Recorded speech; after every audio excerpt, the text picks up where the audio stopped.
E aí, pessoal? Beleza pura com todos vocês? Na nossa 20ª aula do curso de farmacologia, eu vou falar para vocês um pouquinho sobre a farmacogenômica, ou seja, qual a relação do nosso genoma com as respostas farmacológicas. Quando a gente terminar essa aula, as próximas aulas já serão direcionadas às classes terapêuticas. Beleza, turminha? Então, especificamente nessa aula, eu vou dar a definição sobre farmacogenômica para vocês. Vou mostrar o que é um polimorfismo de único nucleotídeo, também chamado de SNP ou SNP, que é da sigla em inglês Single Nucleotide Polymorphism. Vou mostrar quais são os outros polimorfismos de significância clínica para a farmacologia. E aí, vou mostrar as implicações dos polimorfismos nas respostas terapêuticas. Beleza, pessoal? Então, para a gente definir farmacogenômica, a gente pode dizer que a farmacogenômica se baseia em alterações nas sequências de DNA para entender melhor as respostas dos fármacos. Então veja, a gente estuda muito na biologia molecular os processos de síntese de RNA, síntese de proteína, e as proteínas são dos diversos tipos. Um dos tipos de proteínas são os receptores de membrana e os receptores de um modo geral. Geralmente os fármacos vão trabalhar atuando em receptores para desenvolver suas respostas biológicas. Além disso, as proteínas também vão participar no metabolismo das drogas. E se nós tivermos alterações na sequência das proteínas, nós podemos ter respostas diferentes ao fármaco em relação à resposta daquela proteína. Ela pode ser mais ativa, menos ativa, ter uma melhor afinidade, uma menor afinidade. E tudo isso depende das alterações nas sequências de DNA. Porque é a partir do DNA que nós temos as informações para sintetizar uma proteína.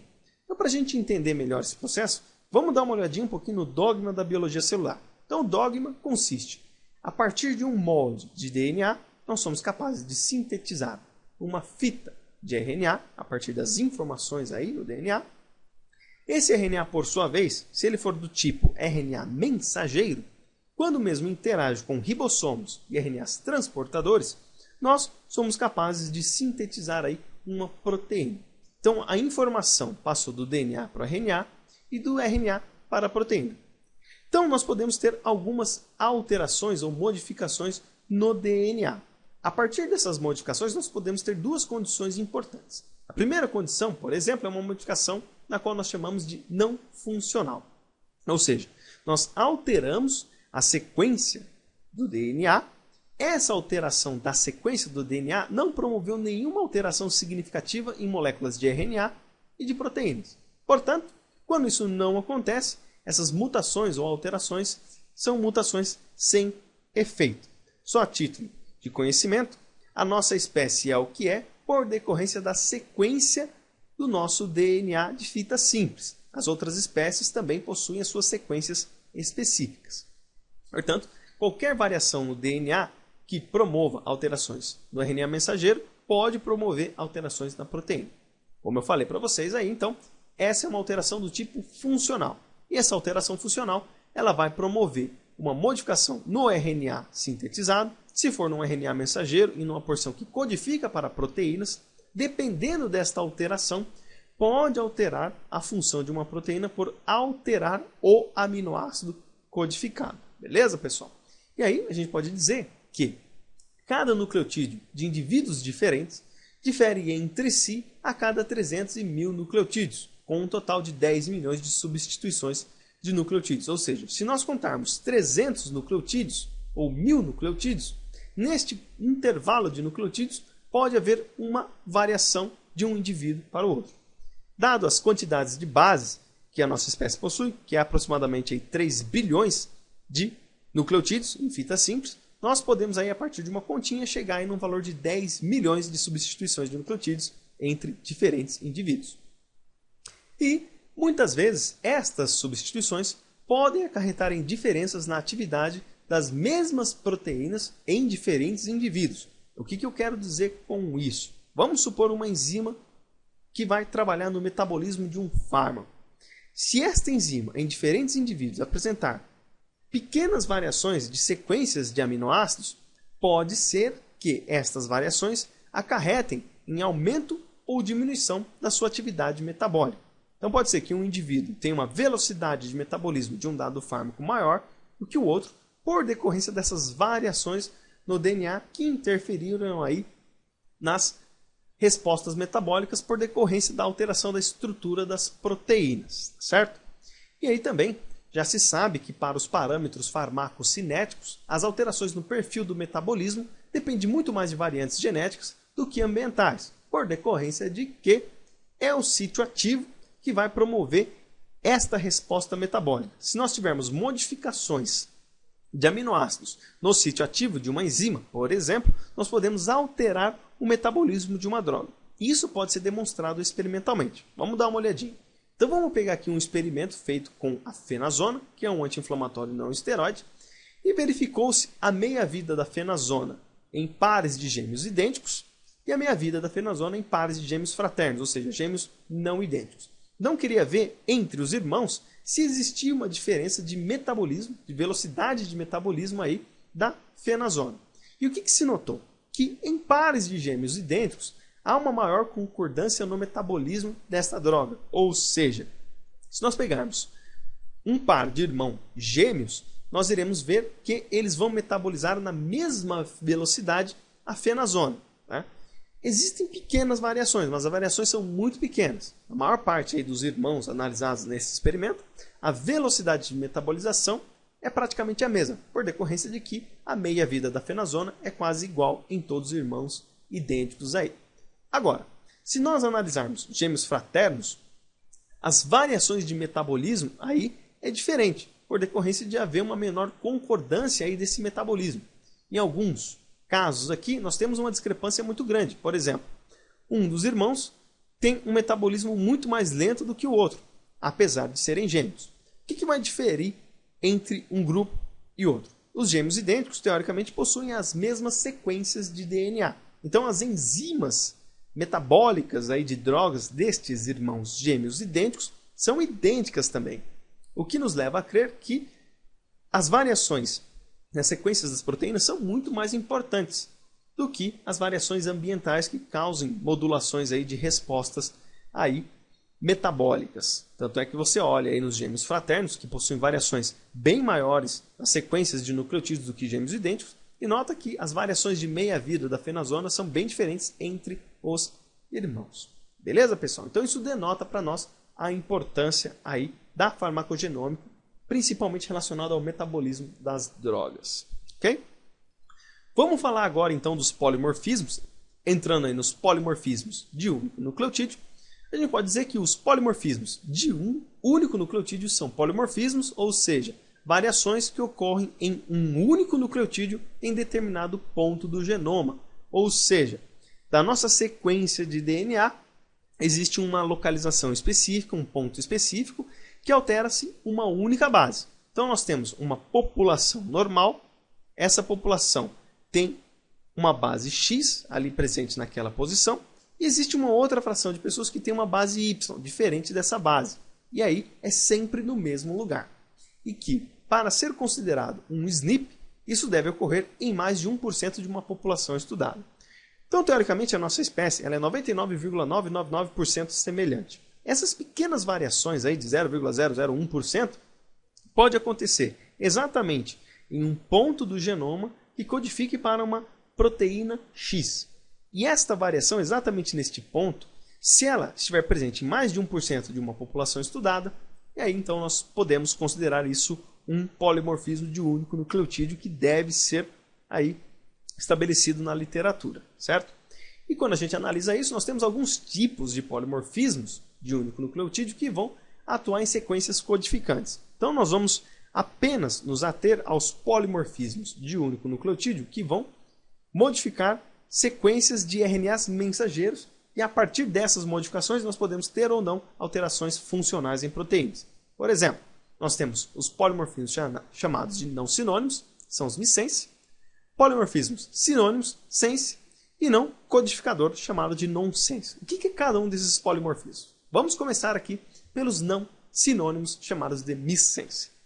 Para que a gente possa entender isso, a gente tem que ter um pouco dos conceitos da biologia molecular. A gente sabe que para você sintetizar uma proteína, você precisa ter um códon. O que é um códon? é uma sequência de 3 bases que estão presentes aí no RNA mensageiro, que irão conferir informação para a codificação de um determinado aminoácido. A gente analisa os códons a partir do DNA, e aí a gente consegue transcrever esse códon para um RNA e aí posteriormente para um aminoácido. Se nós formos analisar a sequência CCG, presente lá no DNA, e olharmos a tabela de códons, nós iremos descobrir que CCG é um códon que codifica para um aminoácido chamado de prolina. Agora nós vamos promover uma modificação neste códon. Essa modificação a gente promove aí no segundo C. De CCG passou a ser CAG. Quando nós promovemos esta modificação, este códon ele modifica o aminoácido. De prolina passou para glicina. Dessa forma, a gente pode dizer que a modificação acarretou em alteração no aminoácido codificado. E esta alteração no aminoácido codificado pode alterar drasticamente a função de uma proteína. Por exemplo, na anemia falciforme, nós temos uma alteração de um glutamato para uma valina. Então, o glutamato em uma determinada posição aí, do gene da hemoglobina é considerado normal. Se nós trocarmos este glutamato que está presente numa posição específica por valina, nós alteramos a função e a estrutura da hemoglobina, de modo que isso faz com que a hemácia assuma uma característica de foice quando ela ficar desoxigenada. E veja, a anemia falciforme é uma doença muito severa. Ela prejudica muito a qualidade de vida do indivíduo.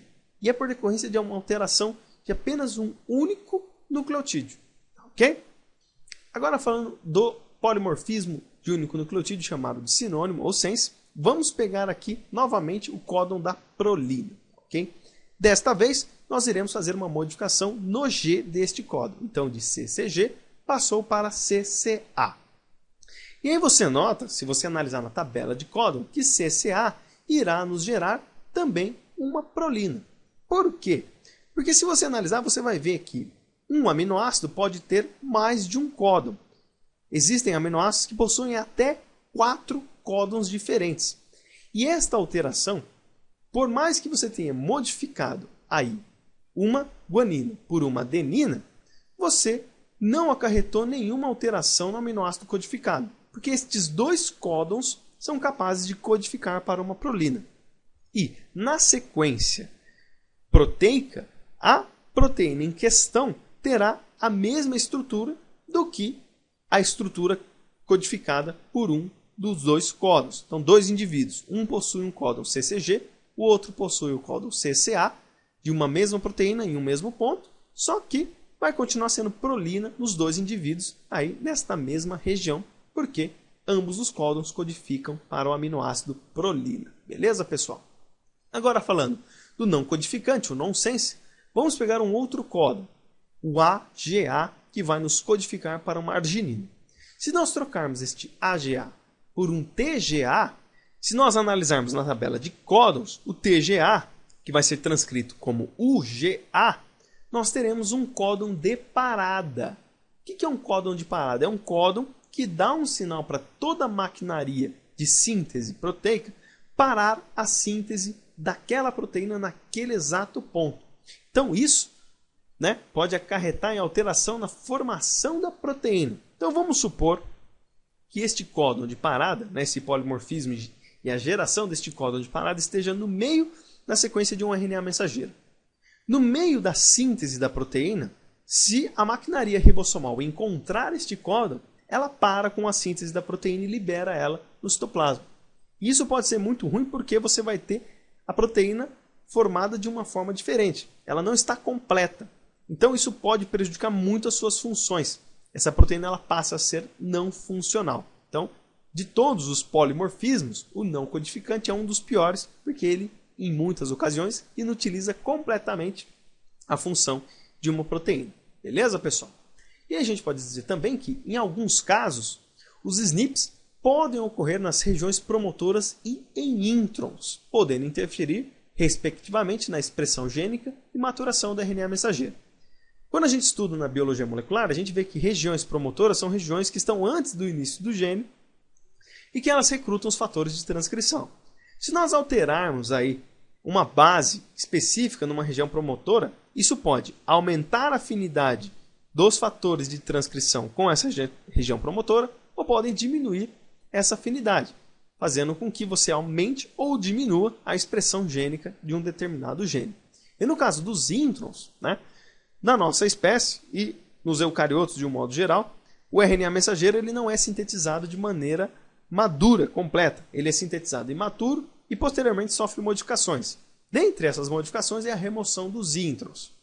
Se nós tivermos a modificação em uma base que seja importante para a remoção deste intron e ele não ser removido, isso passa a modificar a maturação do RNA mensageiro. Esse intron passa a ser, por exemplo, um produto codificante. Isso pode alterar também drasticamente a sequência de uma determinada proteína. Beleza, pessoal? Agora falando dos outros polimorfismos, né, nós temos dois tipos de significância clínica importante para nós. Claro que existem outros além desses dois, mas esses dois são os mais importantes, como por exemplo o de inserção-deleção e o de duplicação gênica. Vamos entender primeiro o exemplo de inserção-deleção, tomando como base aí a enzima conversora de angiotensina 1. Ela possui um polimorfismo de inserção-deleção clássico. Então o que é esse polimorfismo? É uma sequência de DNA que pode estar presente ou ausente, mas não é somente uma única base, sim várias bases. Vamos pegar aqui a sequência de DNA da enzima conversora de angiotensina. Uma sequência simples, tá? E vamos pegar aqui uma região de 287 pares de base. Esta região, que possui 287 pares de base, nós chamamos de sequência de inserção.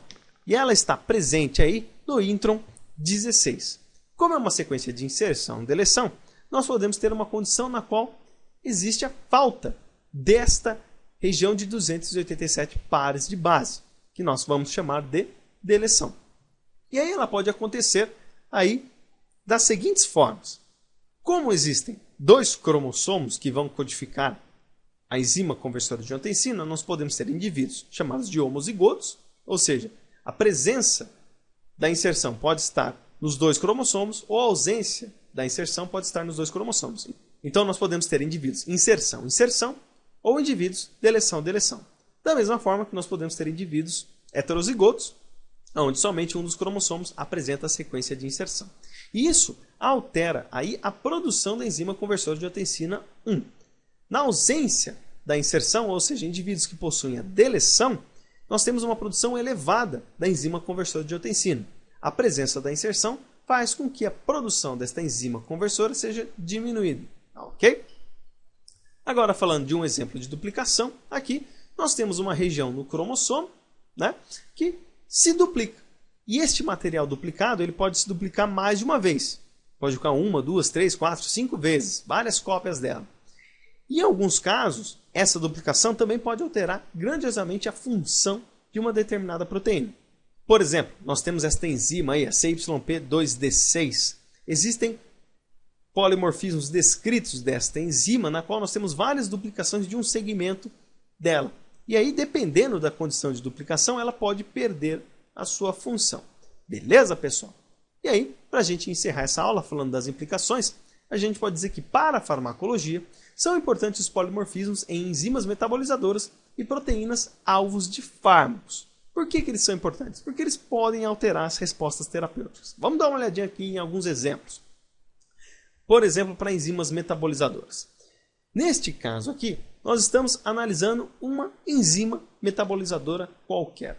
E aí nós estamos levando em consideração duas variantes, a variante A e a variante B. E estamos vendo a resposta de cinética enzimática desta enzima.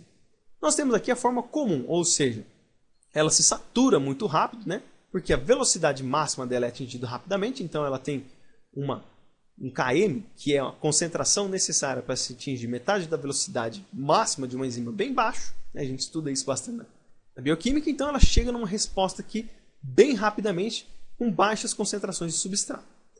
No caso dessa variante A, nós aumentamos o km, ou seja, aumentamos a concentração necessária para atingir metade da velocidade máxima. Só que ela vai atingir a mesma velocidade máxima aqui que a forma normal, né? A forma genética normal, só que ela demora mais tempo. Então, teoricamente, nós precisamos de muito mais substrato aqui para chegar numa velocidade máxima na variante A. Porque veja, se nós olharmos a variação genética normal, aqui nós precisaremos aqui só de um pouquinho só de substrato para atingir uma velocidade máxima, cerca de 5 mg por litro. No caso da variante A, nós precisaríamos aqui em torno de mais ou menos aqui de 30 a 40 mg por litro para tendermos a chegar à velocidade máxima, ok? Neste caso, essa enzima ela demoraria mais tempo para metabolizar esta droga. Então, essa droga duraria mais tempo no nosso organismo.